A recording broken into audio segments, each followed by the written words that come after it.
Tengok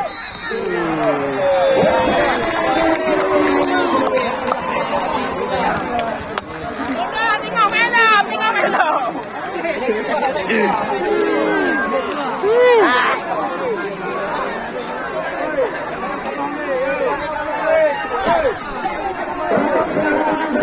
Penonton setengah lapangan, jangan keluar.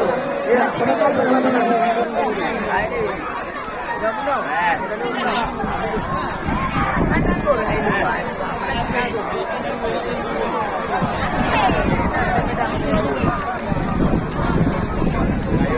Ya, setengah lapangan.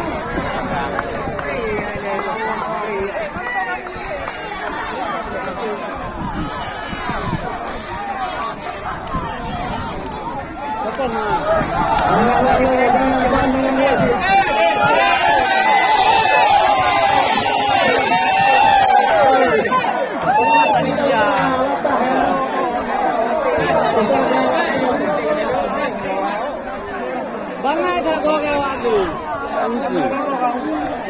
Kan apanya nak betul nak yang kedua.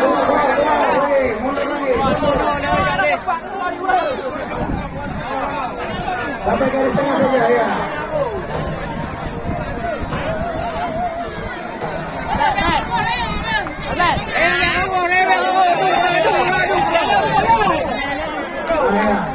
Penonton nanti sampai garis tengah, kemudian ruangannya di tempat isi sampai di situ penonton.